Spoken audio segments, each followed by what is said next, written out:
প্রতিষ্ঠিত হয়েছে। 2 গ্রামের মধ্যস্থানে এই মাদ্রাসাটি প্রতিষ্ঠিত হয়েছে। যারা 20 থেকে 25 লক্ষ টাকার জমি এই মাদ্রাসার নামে দান করেছে তাদেরকে আল্লাহ কবুল করুন, বলুন আমিন। আমরা যারা এই মাদ্রাসার জন্য মানুষকে তাকদা দিচ্ছি, মানুষের কাছে যাচ্ছি, মাদ্রাসা যেন প্রতিষ্ঠিত থাকে। এই মাদ্রাসা যদি কোনো ক্ষতিগ্রস্ত হয়, মাদ্রাসা প্রতিষ্ঠিত না হয়, যেহেতু একবার হয়েছে, যদি কোনো ক্ষয়ক্ষতি হয়, লানত কার উপর আসবে? আমাদের উপরে আসবে। জি, সে কারণে এই মাদ্রাসা থেকে ছাত্রছাত্রী টিচাররা বের হয়ে যদি মানুষের কাছে হাত পাতে, মানুষের কাছে দান চায়, তাহলে সম্মান নষ্ট হয় কার? এই সমাজে। রায়ারগাঁও, গোলগলিয়া, পালেরটেক, রাজারখোলা, পাশাপাশি এতুশাল, কসবা, দুলুর মোড়, এই সাইড আমাদের এই এলাকার মানুষের সম্মান ক্ষুণ্ণ হয়। আমরা কি সেটা চাই?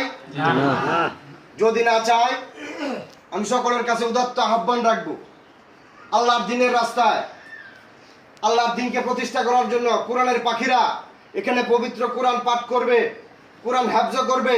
30 পারা কোরআন সিনার মধ্যে নিয়ে আমাকে আপনাকে জানাজার নামাজে, 5 ওয়াক্ত নামাজে, জুম্মার নামাজে আমাদের নসিহত করবেন, আমাদের ইমামতি করবেন। তারা কি পৃথিবীতে মাথা উঁচু করে দাঁড়াক? সেটাকে আমরা চাই না? যদি আমরা চাই, তাহলে মাদ্রাসার জন্য আল্লাহর হস্তে প্রত্যেকে যার যার অবস্থান থেকে প্রতি মাসে রায়ারগাঁও, গোলগলিয়া, পালেরটেক, রাজারখোলা, আতুশাল, দুলুর মোড়, আমরা আশেপাশের যেই গ্রামগুলি আছি, তারা সকলে সর্বাত্মকভাবে যার যতটুকু সামর্থ্য আছে সেটা দিয়ে আমরা সহায়তা করবো না ইনশাল্লাহ? আমি সেই আশাবাদ ব্যক্ত করে পাশাপাশি একটা কথা শুধু বলবো, আমরা সবাই মুসলমান না? মুসলমান শব্দের অর্থ কি? আত্মসমর্পণকারী।